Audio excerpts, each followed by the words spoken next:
এটা খুললাম, যেটা টানলাম, টানতে ছিলি এটা সিএনজি ট্যাঙ্কি। এটাতেই তোমার কি বলে 2 কেজি গ্যাস আটে, আর পেট্রোলও এটাতেই আছে। তোমার পেট্রোলটা দেখাচ্ছি।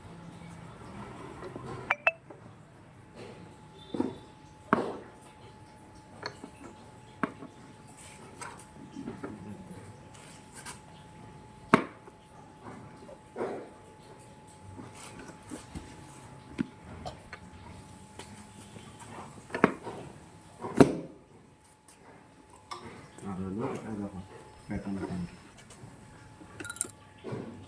এটা হলো সিএনজি। এটা যখন গ্যাস ভরতে যায় তো এইটা হলো টানতে হয়, বাস এটাতে ঢুকিয়ে দিবে ওরা, এটা সিএনজি ভরে দিল। এটা দাবাই দাও জোরে। আর এটা পেট্রোল, এই যে এটা 2 লিটার পেট্রোল, মানে মোটমাট তোমার 200, 300, 350 টাকা তেল ভরলে 330 কিলোমিটার গাড়ি যাবে।